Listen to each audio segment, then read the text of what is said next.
so that you all know. We are sitting by. Okay, we will call the meeting to order at 5:21. Welcome, board members. Welcome, public, tuning in live. Well, thank you all for being here. I hope everybody has processed the craziness that was last week. Presidential Day, hurricane, everybody's waiting for 10 to 11, DNA. All of it. It's very cool. So I hope you're all okay. I'm glad you're all here and that we've not sustained to any of our facilities. I'm sorry. Yeah, Yeah. Thank you for bringing that up. So we closed as a quick aside to the hurricane and go home. Millie and I are in contact also because we usually are about the closures and we usually follow the school district closures in our area. And that's what we did last week. So should there be another natural disaster in our way soon, rest assured that that's how we do things. Gala countdown is on. We're officially under 2 months from the gala. I've been sending in my follow-up emails the sponsorship sheet and ticket information. And I will continue to do that. So if y'all have questions, we can get to that executive director report. Just very excited that we're getting close to it. A reminder to complete your annual ethics training by the end of the year. Everybody who's been serving on the board for this calendar year has to complete it. I just put it on my calendar to do in December, beginning of December. It's only an hour, and so I'll keep reminding you over the next months. And then last but certainly not least, in Millie's ED report, she's going to talk a lot about staffing and student count. That's because the first student count date, the 10/1 student count date, is upon us for October 1st. So you'll be hearing a lot about how that impacts the budget and the staffing of each campus, both now and once the count is made official. Anything else I would say? Okay. So moving right along to our first item, we have consideration of the legislative differentiated stipend allocations. That is on page 3 of the printed packet that you have. And this was sent via email prior to today's meeting. I will say very quickly that the Finance Committee met prior to this general board meeting and we reviewed this. We asked some questions about each campus's plan and the taxes of it all. Definitely very spirited conversation about taxes. So all of that to say, the Finance Committee reviewed it. We have kind of discussed the recommendations and are good with the recommendations here. So I'll kick it to you to expound. Sure. So last year it was 25 million across the state. This year it's about 17.5 million. They divide all of the employees who are coded as a 112. That's what indicates that you are a classroom teacher. They take that 17.5 million across the state, divide that by the number of classroom teachers that exist in the state, and it generates an amount per position. They then look at how many teachers do you have at your school, and they assign that representative amount of money to you. So in Lafayette this year, this is the second year of stipend as opposed to a legislative pay raise. You all may remember that prior to last year, the legislature approved pay raises for multiple years in a row. Beginning last year, they started with stipends as opposed to a permanent pay raise, which means that last year teachers got employees got either 1,000 or 2,000 in the legislative stipend. They will also get those this year, but that is not what we're discussing right now. You all already voted to pass those funds through to our teachers. Those will be distributed in October and December. These are specific differentiated stipends that are designed to address the needs across the state in the following areas. Critical shortage areas is determined by elementary and secondary education, highly connected teachers, which you think there are 4 on your evaluation. Stipend for teachers working in high-need schools is defined in economically disadvantaged rates of 85% or higher, and stipend for teachers in leadership positions.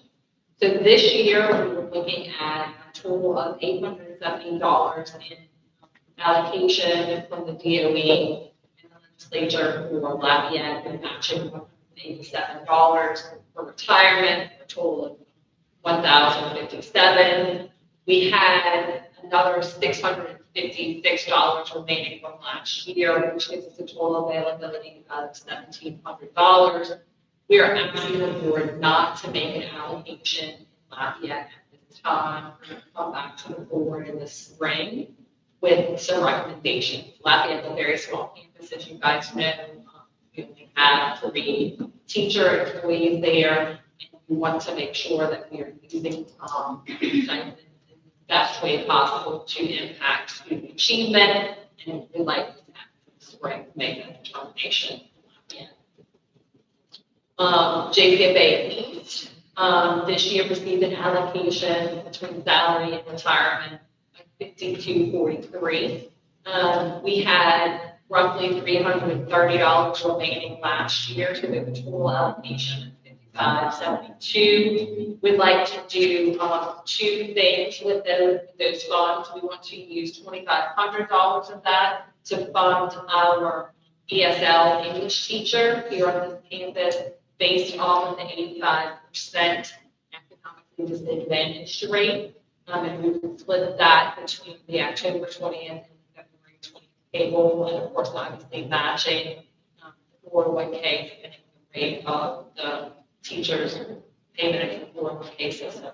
And then we'd also like to use it to provide a stipend for our teacher leadership position.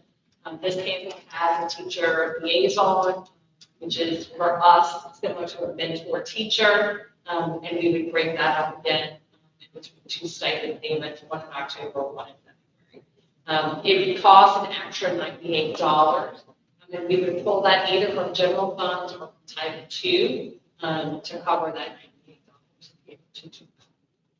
Anybody have questions on that? The West Bank, the allocation flowing through Jefferson Parish is $39.35.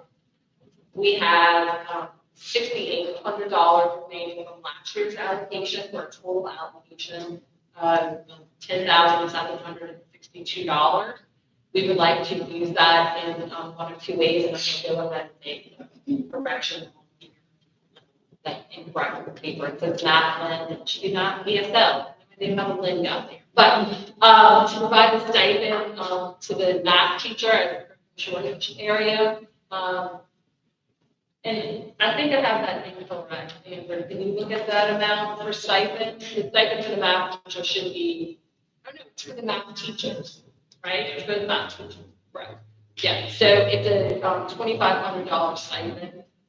There are 2 math teachers. So those good. They'll split the 25. They'll get 25 for a total of 5,000. And then it'll be split between October 20th and February 20th. And then our special education teacher, as well as you all may know, it took us a whole year to hire Gabby pulled that duty last year for us. So we really want to keep our sped teacher. And she's great, we like her. And that would give us an additional remaining of about 2662 at the end of this year to move all into next year. And the legislative order and the ability to roll it over from 1 year to the next.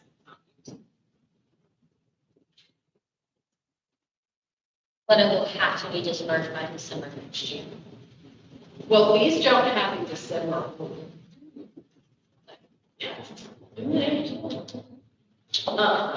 So, yeah. These don't have in December, the other ones have, you have to pay them December 15th of this year. Any questions about these recommendations by candidates for the differentiated student?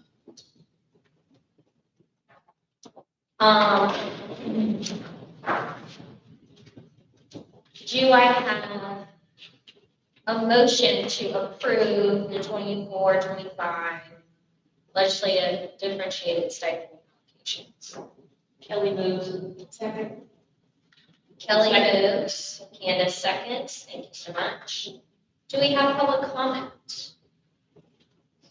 Hearing none, all those in favor, please say aye. Aye. Any opposed? Hearing none, motion carries, thank you. Our next item is an AFR.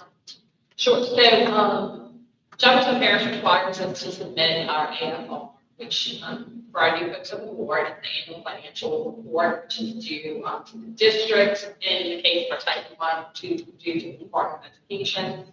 So we complete both an AFR and a legislative audit. So we have two kind of fiscal reports that are occurring simultaneously. The AFR is due to Jefferson Parish by September 15th. So within the type 1 that's already been submitted. The type 2 is due to the Department of Education by 9:30. So they're working with the type 2 right now, which will be submitted by the deadline. And it is kind of a back and forth process. You submit it if their numbers seem to be different than your numbers for any particular reason, or it looks like you spent a ton more money this year in special education than you did last year. You can kind of explain, or you spent a whole lot less, and actually you explain why the variances exist in those areas. And it breaks everything down by object code and function code and revenue source. So who is the person doing the job? What job are they doing? And what revenue are you spending on? And so that is all submitted. West Bank's been done. East and Lafayette are in the process of being completed, and fourth sector pulls that all together to submit. If you ever want to get real weak, I'll give you a copy of that. But it's real weak. Thank you. Before we move on to our next item, we need to approve the minutes from the retreat, and it's not listed. So let's do that at the end before we do the executive. We'll do all that. Okay, our next voting item are the pupil progression. Sure. So, I'm gonna ask Lene to help with that. Sure. So they're gonna give copies of them, you have them for equal. I emailed them out. Okay. Sent prior. Perfect. So, the pupil progression plans are there, so there are several updates in them, that the state put out, mostly things that were repetitive previously, removed. Right up front, the table of contents does not match because once we format appropriately, we'll update that. But changes that we're requesting are in the boxes. So the first potential update is on page 11, the replacement of transfer students. We're requesting under the unapproved schools to remove of any approved school receiving a student from an unapproved school in or out of state. Truly, it's just to simplify the language that the CAO or other designee should carefully investigate the composition of the unapproved school and its instructional program. That is to accept students who are coming from schools that are not state approved, not seeking approval. We'll have students that come in, we need to review that curriculum, determine potential proficiency, all stuff there. The other, and I didn't highlight it on there, but it's changing the proficiency score from a 70 to a 60 right there. Because now a 60 is a passing score on our Q2 exam. So just aligning our proficiency with our cumulative exams to align with the update in the state grading scale. That was gonna be my question. Yeah, it's aligning it with the state grading scale, that's 60 now. We'll get to that in a second. We'll just Yeah, keep scrolling. keep for on a second. We're requesting to remove this entire section here simply because this is everything that a student would provide transferring from any other school. Not necessarily just an unapproved school or a home study program. So it's just duplicate language that doesn't necessarily need to be in the people correction plan. That's everything under unapproved schools. Any questions about unapproved schools and the changes we're requesting there? Okay. For home study, we're requesting just to remove the verbiage of admitted to regular school, just placement of students who are admitted from a homeschool program. We've actually had somebody ask, since we're an alternative school, does this apply to us? So just removing that verbiage just gives us a little bit more clarity there. And then adding the verbiage about receiving the LDOE home study approval letter for enrolled years. So essentially what we do when a student enrolls with us from a home study program, a student can be in home study with or without state approval. The state does not approve a curriculum. They simply approve a student enrolled in a home study program. And so we still review curriculum, course descriptions, and anything like that. However, it does assist us when they can provide us with an LDOE approved home study letter. So we're just adding that in there. If it's available, they can approve that for us as the process. And then removing a transcript must be provided by the awarding school or the Louisiana Department of Education. Because the fact of the matter is that whether or not the state approves their enrollment in home study, they don't have to report their credits to the state. So they don't have to have a transcript in home study. In general, what we have is course descriptions and curriculum descriptions, and that's what we're based on. Again, here, we've updated if we provide proficiency tests to align with our school cumulative with a 60. We would like to eliminate the verbiage of the home study program shall not be used for grade skipping, particularly post-COVID. We have a lot of students who don't necessarily have sequential grade progression. Is probably the best way that I can put it. So they may have done 7th and 8th grade, but now they have enough credits to be in 10th grade. So technically they are skipping a grade, not intentionally. And so we don't want to hold somebody accountable for something that is unintentional in that way. And then that entire portion there, where it's the parents' guidelines with the State Department of Education, that is for the Department of Education to provide to the enrolling student or potential student, and not necessarily JCFA. Any questions about home study updates? Questions, concerns, cartwheels? No, I have questions about the concept of home study, but that's not. Yeah, that's a different conversation. We can have that later. Under section 5, support for students, this is an update by the state. This is not us. This is the new updated grading scale. We are no longer a 7-point grading scale in the state for public schools. We are a 10-point grading scale. This is the new 10-point grading scale. You have that in front of you. So that's not us requesting that change. That is required. And then we scroll on down to the next section, which is on page 15, under promotion and placement of certain populations. For language proficiency screener, we simply want to eliminate for all incoming potential LEP students who do not have a screener result on file in the state of Louisiana. We have come across a lot of students who have the actual test, but not the screener. This language says that we'll screen them even though they have the test. We just want to make that clear for our administration.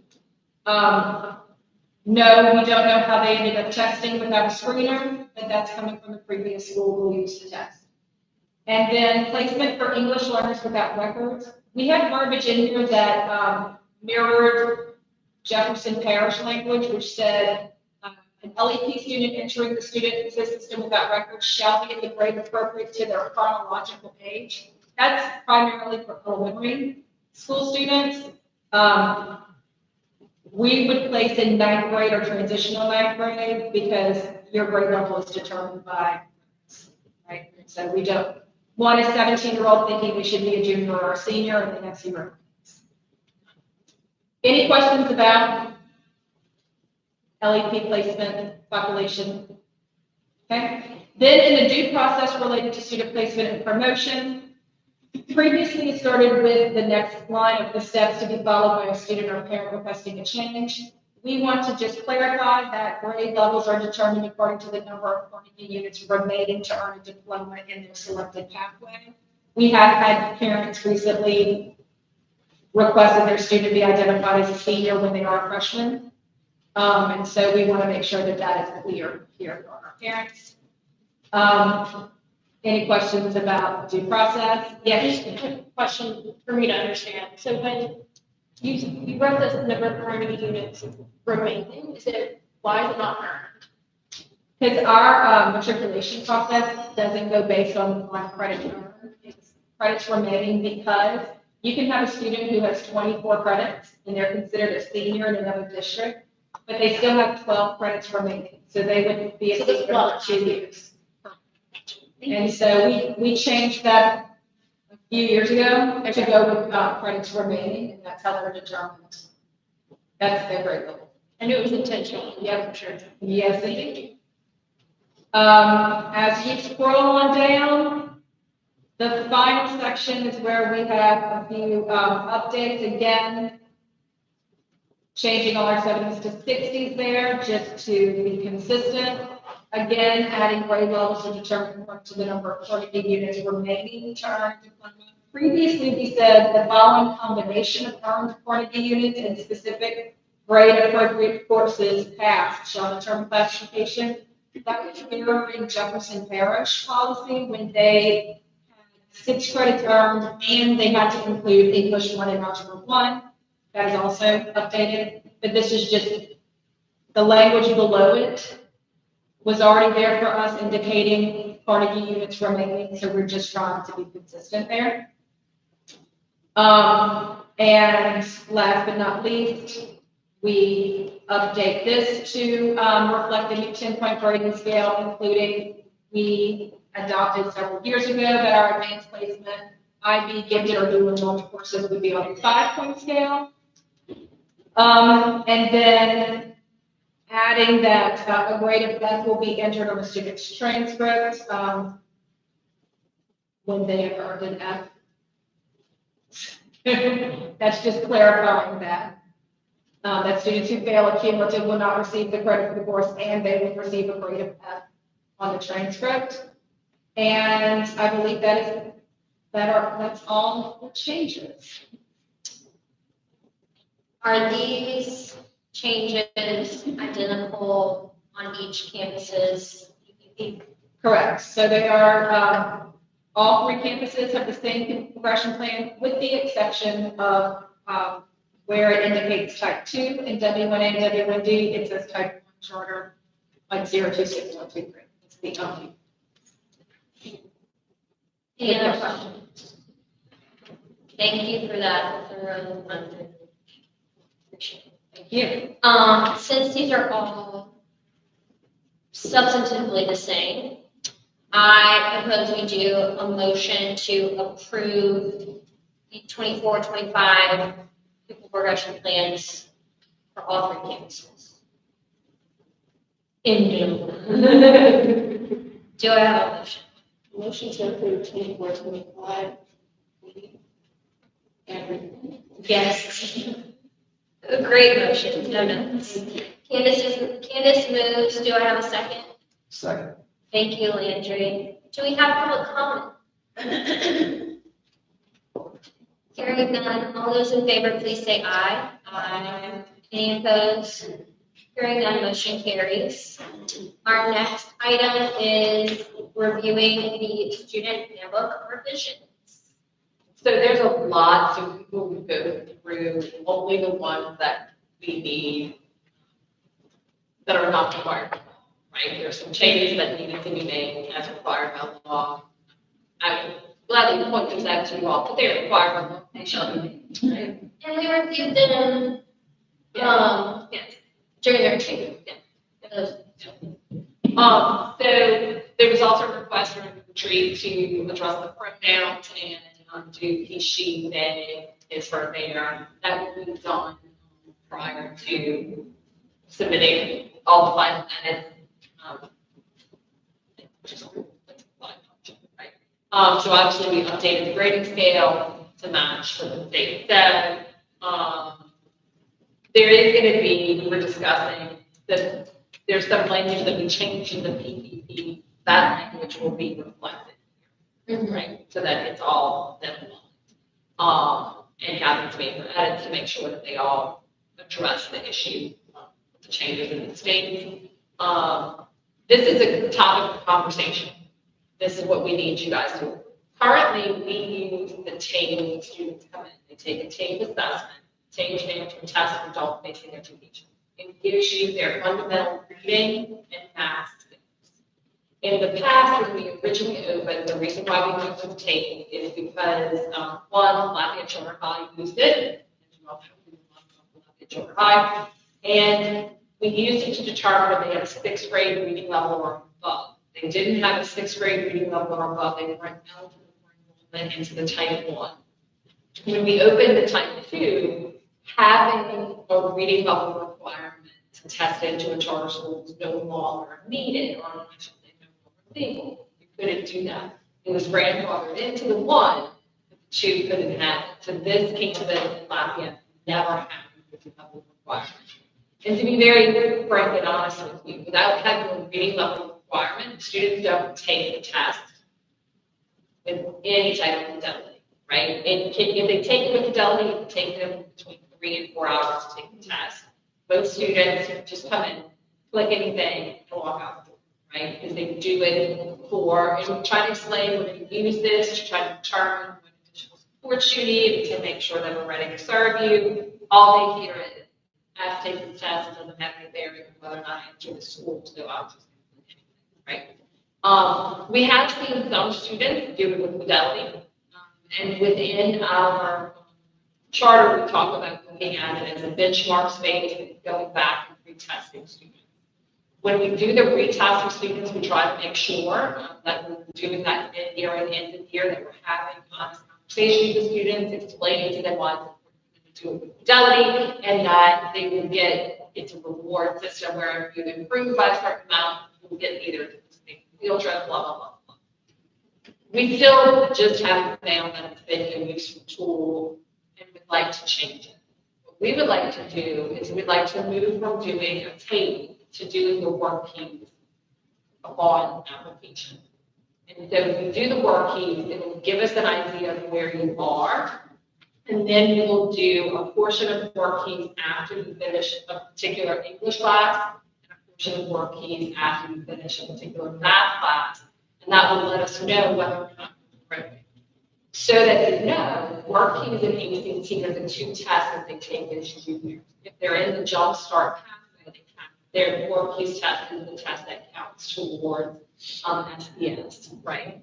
This would give us the opportunity to kind of gauge where kids are on that assessment, which is going to be used in the future, and give us the ability to figure out what do they need to work on, and also then, right, if they earn a silver or higher worksheet, that can count as a course credit, no, the certification credit within Jumpstart, right? And if they're interested in working in a hands-on field, there are some industries that look at the worksheets and how students do want to determine the aptitude of the student. They give them an opportunity to have a job or to sell themselves with that space. So we feel like a worksheet test would be more beneficial to the student. The TABE test is. We can utilize the test in different sections We would still like to maintain, TAVE access for a variety of students, with our EL students testing their reading levels as they are progressing through some of our EL coursework, and really working with them to take the test with Fidelity, build it into their space, to use it with some of our students with IEPs. We're trying to set goals within the IEP based on those functional levels of reading. But it would require from you guys an approval to allow us to switch the assessment to TAVE to. Do you have a timeline that you want to move this decision? It would like all my notes. I didn't know you wanted like education group to like talk about. So we, I mean, obviously we collectively, at the school levels have talked about it, and we want obviously students who are all coming in through October 1st to take the TAVE, so that everybody who is here for October 1st has the same information. We would then implement using the worksheet beginning after October for any new students in your control.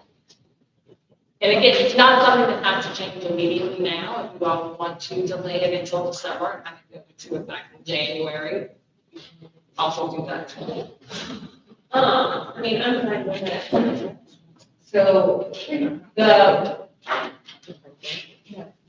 I'm understanding from an administrative perspective, it's helpful to monitor and Is there, because it's something that helps them with certification and stuff, would that give an entrance student more fidelity in taking this test as opposed to the TAVE? Or are we not worry about it? Does only the one they take as a junior matter? so they can, so they will pull those tests in their junior. That is going to be the one that counts.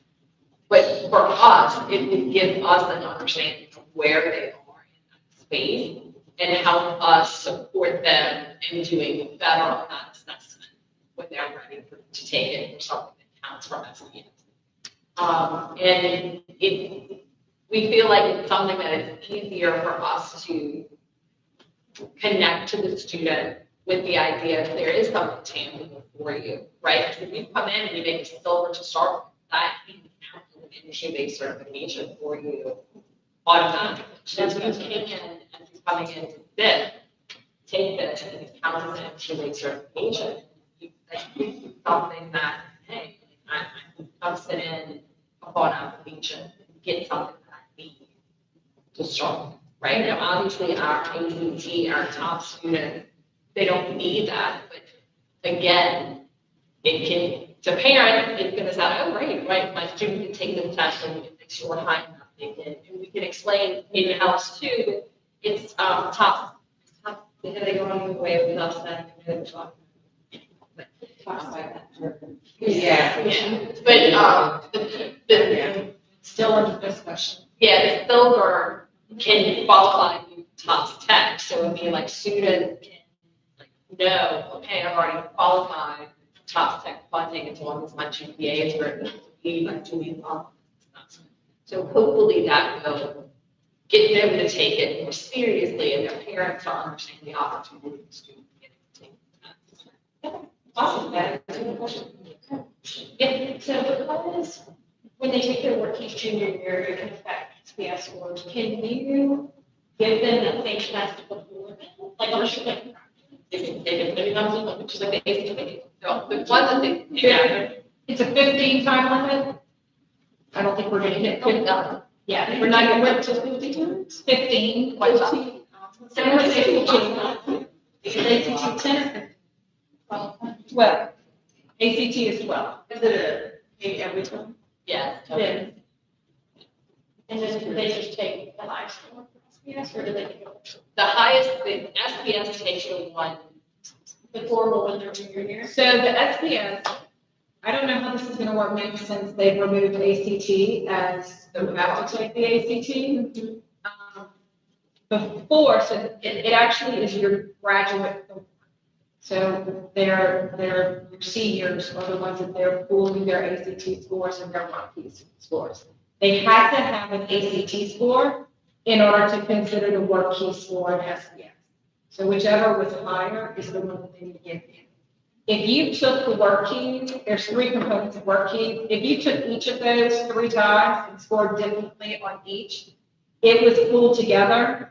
If you scored a 4 or higher on any of the sections or any of those 6 times that you took it, it's considered a silver, and that's what the state looks at.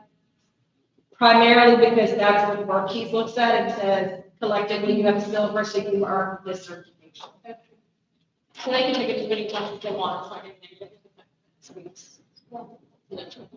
And we feel, like we talked about, that we feel like certain English classes will prep them in for worksheets, and we'll be able to hopefully document that growth between if you took this and then you take this.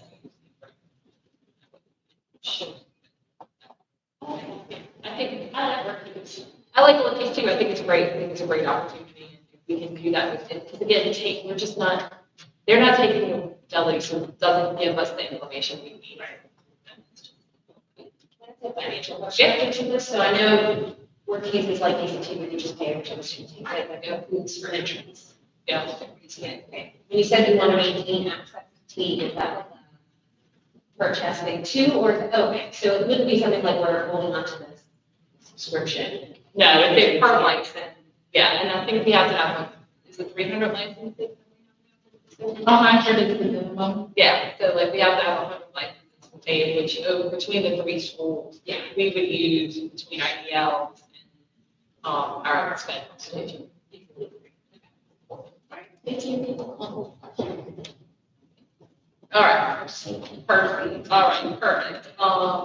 Then we kind of, y'all can see, we had a good discussion about whether or not we want to do something with AI, and then the consequences for academic dishonesty.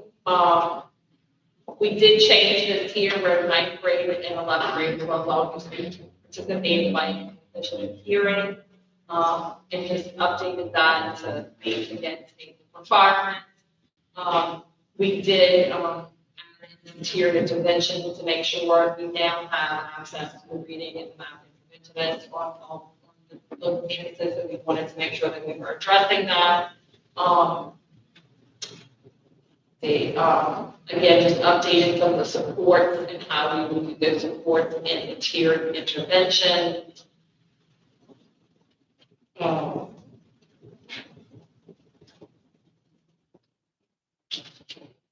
We looked at what we had in relation with the state requirements for attendance.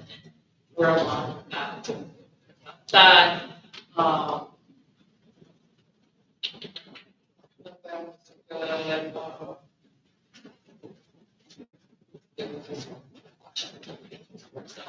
We made some changes right here to make sure that we're meeting kind of the state policies. Should tell them they're thinking about married students.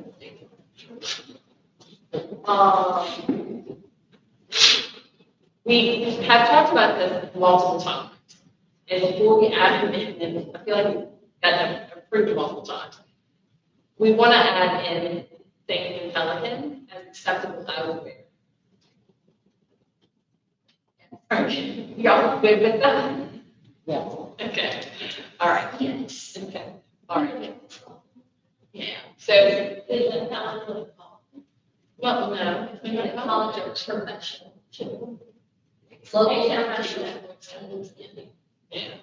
So the professionals would see if it's what, like, because we don't want folks wearing like that. Or like.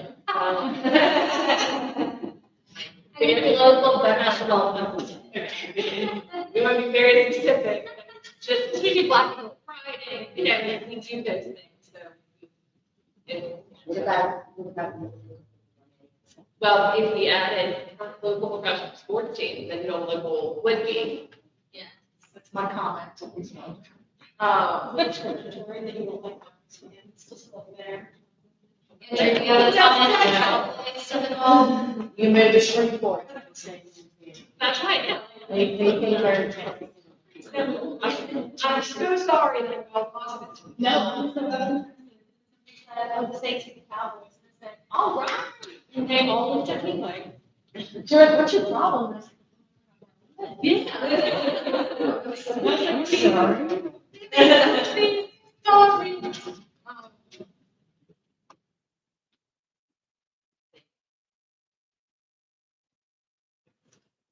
So just some general changes. I think the change is the only thing. Oh, this is not the only thing. Student parking.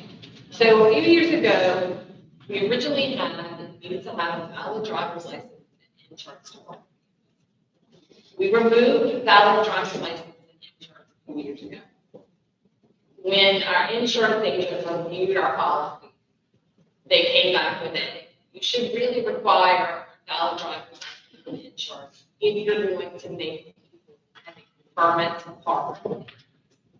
By requiring folks to basically register a vehicle with you, you are in some way assuming that fully assuming liability, but you can say park at your own risk, but I'm making you register with me.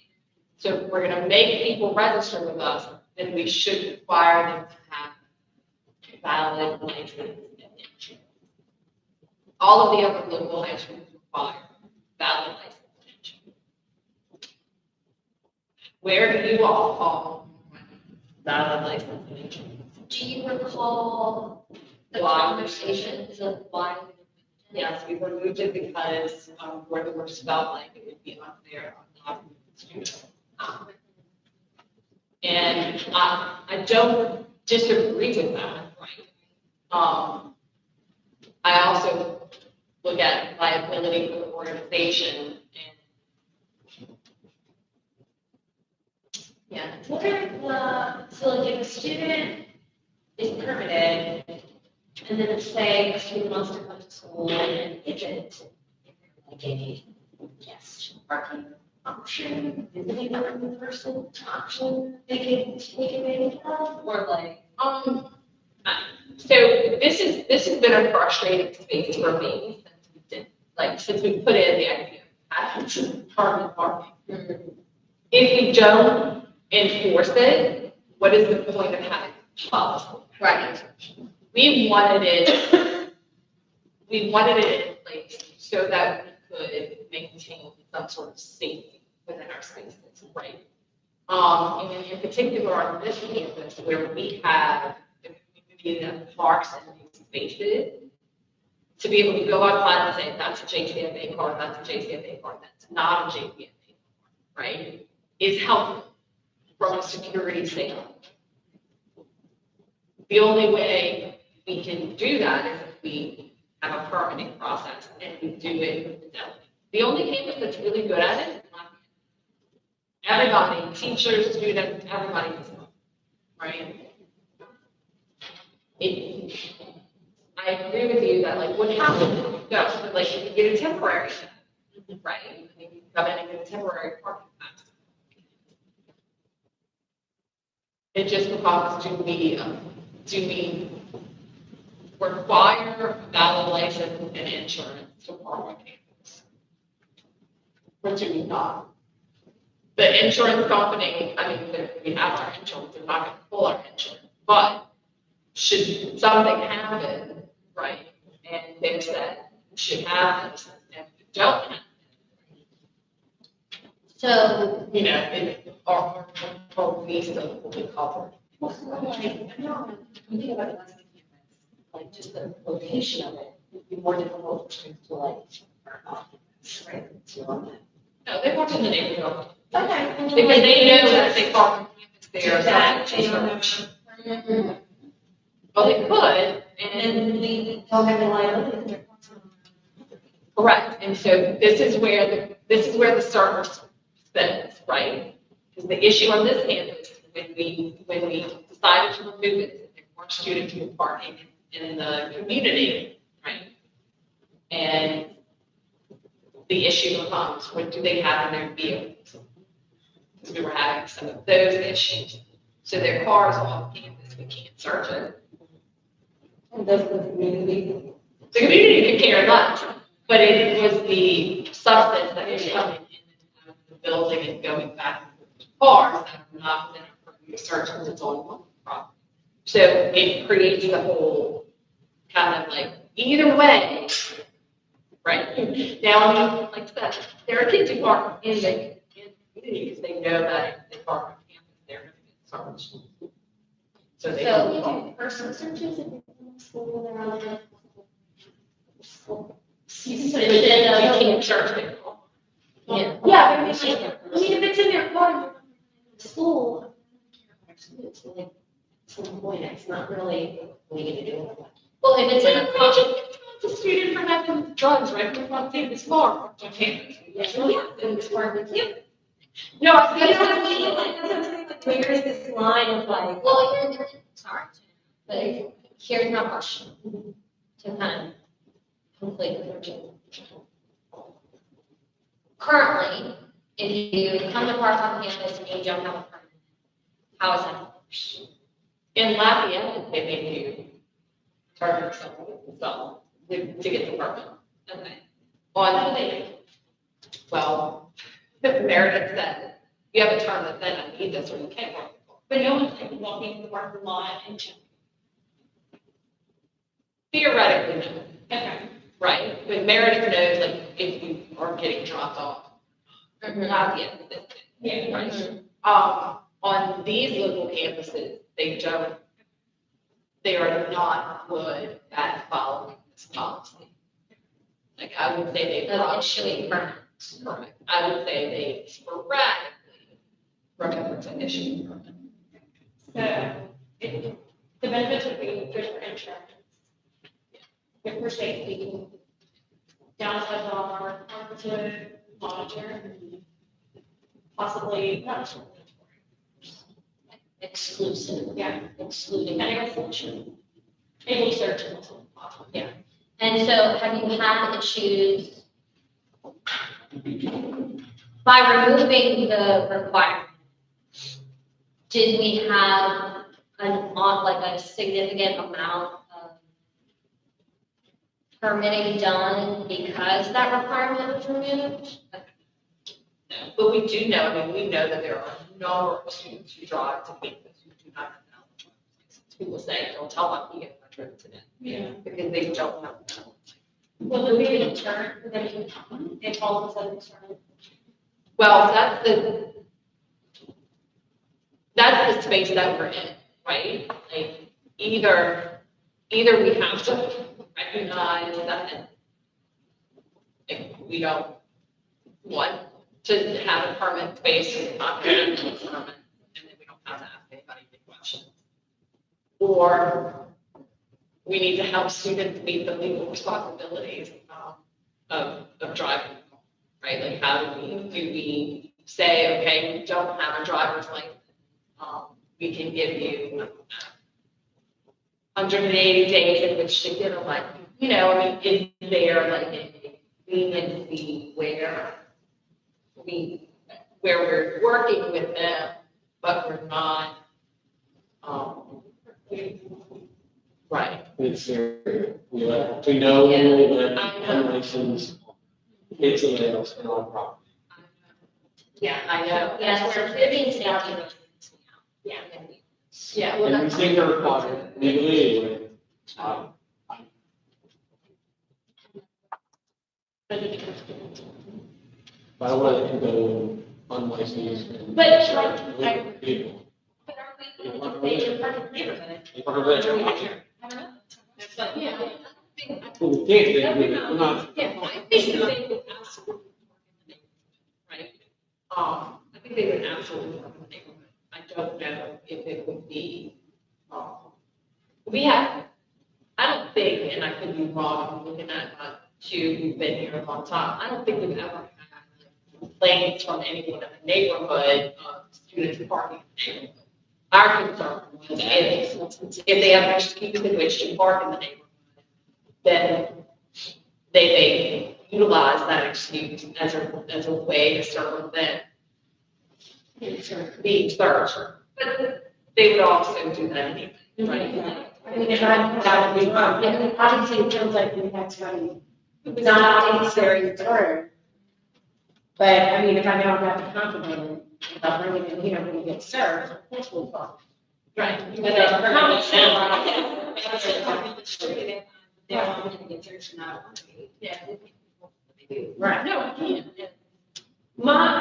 coming up to the goal here. I think this is a lovely conversation, but I feel like it's kind of moot. If we're not actually have a way to monitor it. If we're gonna get. Well, so part of the reason why this is an important conversation for me is because it's one of the mentioned this has been in our handbook for a long time. It previously was well handled on all campuses, and then truly, I'm going to use those as the excuse.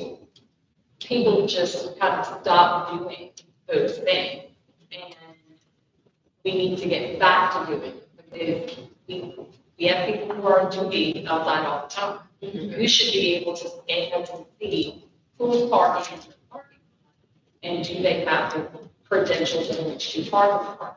Because then you can have visitor parking, and this is where our visitors come. And I can tell that's a JCFA car, that's not a JCFA car. Somebody's sitting in that, being able to make observation and then holding folks accountable to what we have. So before I become as particular on what the policy is, I want to make sure the policy is aligned to what we all want the policy to be. So I'm not telling them, okay, you have to go get everybody registered under this permit policy. And then, oh no, by the way, you're going to have to update it when you get one of those individuals and how to about this. One thing too, once they're permitted, they should have to follow, because like there's something it's like usual license, right, or insurance for some reason. Oh, and you had your permit for 5 years, like how? Yeah, no, in the past, it's been people permit, right? And that's one of the things that the person issuing the permits has to keep up with is who's got an expiring insurance that we need to get new insurance for. And who, in the past, when that was done more regularly, or on top of who was the person? It's the person, it's the process. Which in theory, like, we should be able to log to go through, or, you should run a tab, right? Can settle all an Excel formula to turn red. They can actually, yeah, it's inside. Okay, so it sounds like what I'm hearing from members is that we're leaning toward putting the requirements back in. But wait, they're still in our name. They're not, so they're writing up all you need, state law, description, Used to like, be in, they took them out. Insurance agent has said, I recommend you put it back. Okay, I thought the highlighted, Okay. included, highlight the registration for state law, description, like the plate number, so we're gonna add insurance. and that.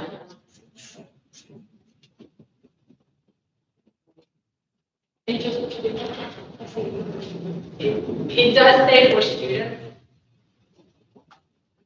I am fine with if we make it for adults as well. I think the other, Yeah. If we're not gonna follow them, maybe we really want students to follow. And the liability. Still alive. Yeah, it 100% still. I think it's, safety issue or whatever. Yeah, I think you need to be able to say, we don't do it. Correct. We have different colors, like, one of our students. Like that. We will make sure that employees and CMO have their own thing to monitor. If they were to have, and then you can package movable or stuff. We don't, but we can then make it work. Like, if here comes an action to do this, like, the way it's supposed to be done, then we will have visitor spot that are designated as visitor spot. Because also from a liability sort of perspective, really ensure people follow. If you have a policy that you don't follow, Correct. then you're really, Well, that's what I'm saying. it's actually worse. Right. Right, we either need to get rid of it or we need to do it and do it correctly. And if I'm gonna push on the campuses to do it correctly, I wanna make sure we're not coming back with a change issue. But it's gonna disenfranchise them. Right. All right. Yep, so we added in, well, I guess we can vote on all the sheets. Okay. We added in making sure that students understand that misbehaving in the parking lot, can result in disciplinary action up to and including expulsion. The reason why we added an incident with a championship student could have injured somebody and how they were driving, right? And then we use this as a, we say this to students all the time. If you leave the building to go to your car, you will be searched. I don't think that there's any other variable adding additional practices, prevention program, just stating what we do. We want to make sure that for the search and procedure, instead of have to write it up in an incident report form, we're taking that out and saying that it needs to be a written record shall be made using the daily update communication with the VMO and or interpretation. So we search somebody, we need to search them as a record. And then we added in for organization searches that it authorizes teachers, school employees, administrators, and security guards. So we can have to explain that. And then we wanted to add this in, students not the owner will be made aware of the search after the search is conducted. No items confiscated during the search shall be returned, and the confiscated items may be provided to the vehicle owner upon request. Any item that is prohibited by law will be turned over to law enforcement after the search. And that's usually because, in the event that something is found and the student is like, this is not what's wrong. That's to address that. Correct. Can you have the challenge just for that? When we added a school employee, doesn't that cover teacher, administrator, and school security? Is like everyone? We could remove the rest of the verb. Just like, we can, I don't know. I just like, if I'm reading that as a parent, I'm like, well, what does school employee entail? You know what I mean? Like, I don't know.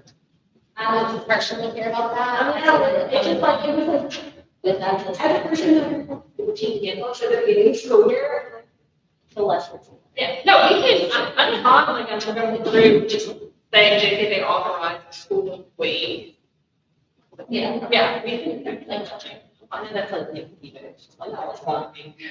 Was your security person employee or? Oh, good question.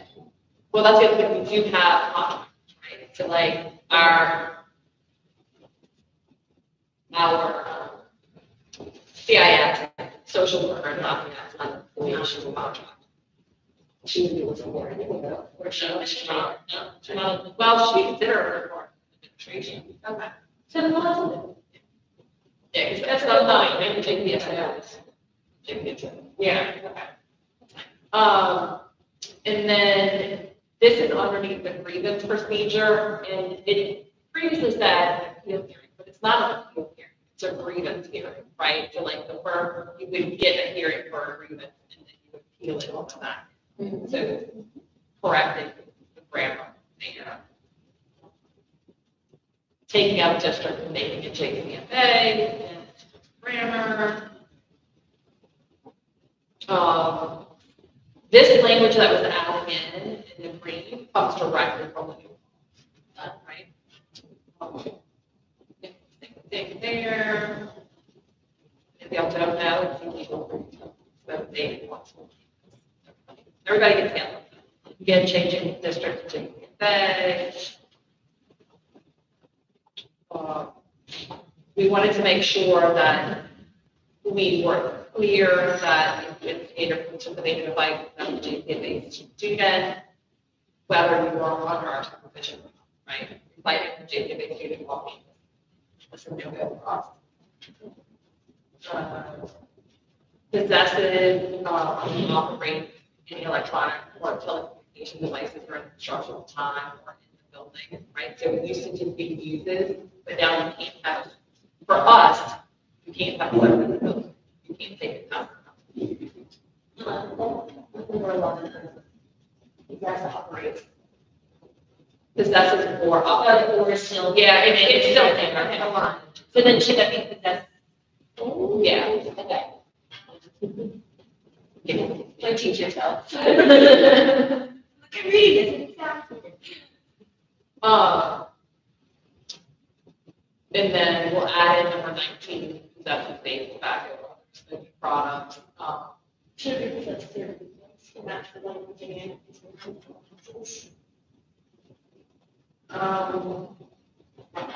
If it's in there, Right, yeah, that's it. Yeah. Yeah. It doesn't mean that they have to, it doesn't mean that they, right, it doesn't have to be theirs. If they have it, you have to have it with you. Right? And then, and if you're using it, you're possessing it. The zero tolerance policy, we updated, why? I don't know why, but we updated here. And bring it up.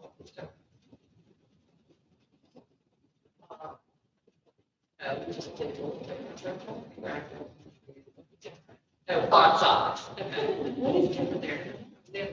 The state changed it from, with an age restriction, now it goes by grade, so that's why that's removed. Again there too, and then we no longer have students who would fall underneath the lower grades, so we removed that, right? And then we added in the new language of expulsion for 3 or 4 suspended here.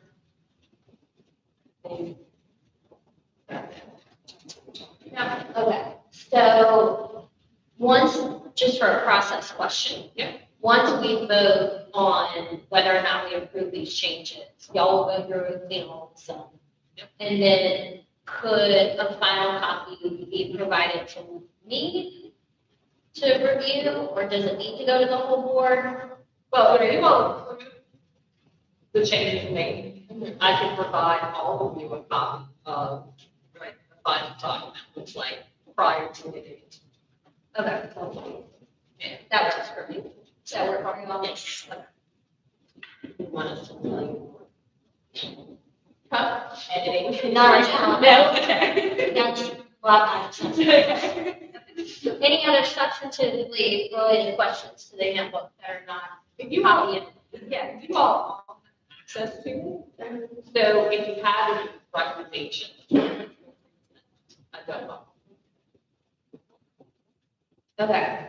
Hearing none, do I have a motion to approve the 24-25 student handbook provisions with the stipulation that final copy will be shared with us? A final copy will be shared, what?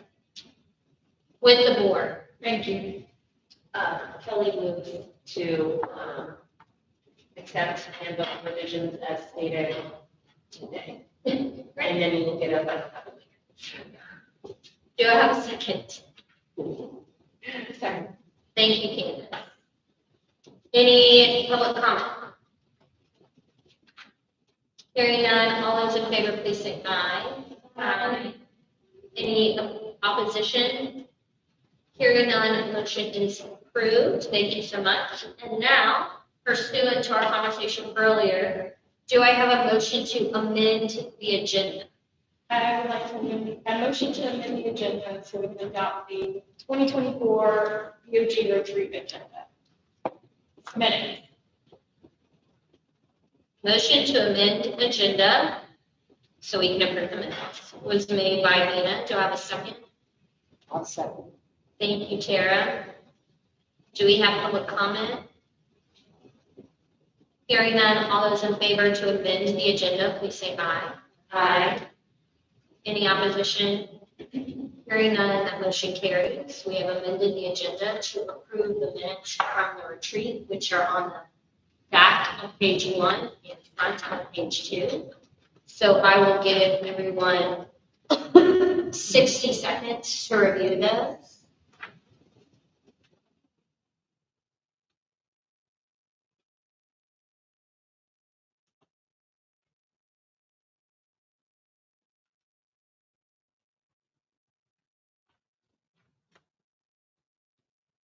Whoever would like to make a motion to approve the minutes from the August retreat and meeting, please do so at your leisure. I sent a motion to approve the minutes from the board of governors. Do I have a second? Second. Thank you, Nick. Any public comment about the minutes? Hearing none, all those in favor, please say aye. Aye. Any opposed? Hearing none, motion carries, the minutes have been approved. Our last item is an EG report from our fearless leader. Yeah, so I'm going to let's real quickly over finances for you guys real quick, and then I will go to the report. And just a time check. My timekeeper's on the board, it's almost 6:30, we got started around 5:20. So if we could wrap up by 6:45, that would be ideal to keep everybody on track. But I'm just doing like a light time check. Thank you so much. Okay, I'll be quick. This is only 2 months of the year, so it's really not much of an update. We're going off the process right now. So we have to work for this last week and going pretty quickly. For your year-to-date actual, $693,000 consolidated budget of 5.1, and then we estimated 4.4 for total expenditures. We had $275,000 for your personnel salary. And today we made a net deficit of $182,000. We always see a deficit the first part of the year. We're trying to from expenditures as well as the grant having been claimed down for the first quarter and all that. So all that mentioned in the first quarter. Each one of the locations right here, I'm going to go with not much of nothing there. Your little last part there is the balance sheet. You'll see that cash of $948,000. Reflecting those of your receivables in here from last year, which gives you total assets of $22 million. Your liabilities are $150,000, so both of that is we approved for August and September 5th. Your total liabilities are $150,000, and then you get a total equity of $1.0 million, which requires your net assets in your current. And then the next page is your actual the budget in detail, and then you have your actual classification in your detail. Any questions? No. All right, well, what I'm passing out to you all now, since you have actual hard color copies of gala information, both sponsorship, ticketing, and donation request forms. If you have somebody that you can bring the last 2 pages to get a little donated item, that would be super, and we would appreciate that. So I hope you all will get your ticket orders in so that we can plan for how many guests we're going to have. That would be great. I would appreciate it. For you, if foundation makes things does not, do you still expect us to participate, which is fine? No. Like if your organization, the company that you work for, for your sponsorship, okay. Yeah. For sure. All right, student counts, we'll go over this real quickly. You guys can see what they are. Our goal for Lafayette is 67, we're at 52. Last year, we were at 52 at the same time, we were at 59. East Bay, we're at 126, you'll see 129 in those parentheses. We have 3 students who are enrolled here who will not receive funds for because they're over age. Where our goal was 150, we're about 2 students more than we had last year at this time. They were at 138, let's hit 1. On the west bank, where we saw, I think, the biggest growth, we're at 104, whereas last year we were at 91. And So we're already over their 10-1 number, and our goal is 125. We still have this week, next week, and Monday and Tuesday, the following week, students. The only campus that we have concerns with is Lafayette as far as student count. And you can see where we were for attendance currently, and where we are for credit information. If I have questions about that. Yeah. The last one would be account. Oh, yes, thank you. No, wait, is that a percentage or is that? That's the actual credit. 5 credits will be. 21 credits are earned in the account. So a third of the credits are earned in the account. Okay, that's what. Yeah, so like half, roughly half on the west, on the east bank, third on the west bank, and about, third. Okay, that's what I was just making sure. They're actually. All right, and then AFR, we talked about, W1D Lafayette is in there here, so this is the data that matters. JCFA, EBR, it's in our job description for our CAO. I'm very excited about that. On the 24th, the guys are coming to discuss roof replacement on the west bank. Great ones, yeah. We'll get it done that. And great work scheduled for November 9th. All of you will be in attendance. It's going to be a lot of fun. We have partnership breakfast the first week of September. They went really well. We were very excited about that. And then I shared with you all, if I can question Yeah, what I think about. well, that's okay. Girl, I'll be with you. I wanted to share my framework goals with you all and kind of give you guys a quick idea of changes that are coming to the teacher accountability system, right? The evaluation system for teachers. It's moving away from the compass evaluation to the NIET evaluation.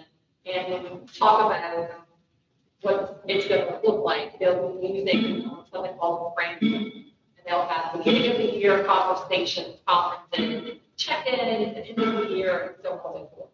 So I'm presenting information to you all on and my role, and I'll be working with Leslie and the oversight committee to get this all set, right? And clearly, the street department is not. He's taking his anger out. So my focus this year is obviously in students receiving quality intervention support to become JCFA graduates and reviewing all of the data and how to start our 15th year off. We have served students from 15 different parishes over the last 15 years. We've had 703 graduates. So we are looking forward to being able to increase that number. And we want to make sure that we have quality out in the classroom so that we can have more graduates. And you'll see that it explains kind of what the big focus is the top block. And then this is what our teachers and all our staff members are doing this to prepare for next year, right? So they get used to the process or the process that actually get to their evolution, right? When you look at the conference rubric or your job descriptions, they will and things that I feel like I do well. The next bucket is where do you think we need to grow and how you grow needs to help you grow, right? So just a little professional development front. The next page is specific goals. I have to quantify and qualify, right? So when I think about what's important, I would like to take our cohort and increase the cohort graduation rate by 20% for each campus. We don't normally focus on our kids graduating. So many of our kids come in behind, but we have also started to enroll more first-time freshmen, true MTs. So we're going to have more kids who start with us, and we should have more kids who finish on time or at a good pace. So that's one of the things that I'm going to be working with our campuses to focus on this year, and we'll do that as explained by the items of this time. Things that we look at, how we work with My next one is going to be decreasing the dropout rate by 8% overall. We had significantly high dropout rates. Lafayette was 20%, West Bank was 30%, East Bank was 40%. I'd like to bring that down, because obviously if we can retain students, we can increase our graduation rate, and we have more stability budgetarily as well as. And then from a qualitative side, I want to make sure that this year we're using the opportunity to develop succession plans and cross-training opportunities for all our team members. As we start looking at growing the organization again, we need to have that. We need to have people who are ready to move into roles as we grow and promote. We need to be able to get people into those places as soon as possible, so that we're not asking the CMO members to fill jobs on the week. Right, we want to have that. So those are my goals for the day. So oversight committee needs to have more in-depth conversation with you about these. Yeah, I would like to. Okay. And so as Mina, if you could say after we adjourn, to just talk about scheduling that, to talk about equal evaluation. Okay. And then the DEI. The DEI, so we have to make a formal report to you all on what DEI we've done over the years, and we have to turn in a job form to the state. And we have had no programming that qualified under the definition for DEI. Easy report. Yeah. And so do we have to approve that report before you submit it to the state? That's it. Yeah. No, the questionnaire that they have does not ask for forward, it just asks for, but you have to make a report to. Okay. Okay, excellent. Report received. Okay. Nate, if you could also stay, I have a question about finance meeting for just over the next week, just make sure we're achieving. Okay. Thank you so much, everybody. Do I have a motion to adjourn? Motion. Thank you, Nick. Do I have a second? Second. Thank you, Kelly. All those in favor, please say aye. Aye. Any opposed? Hearing none, we are adjourned at 6:38 p.m. Thank you so much. And we can. Adjourn. Yes. We just never. Yes. I've never encountered it, but I have had the same question, like, that's why I didn't.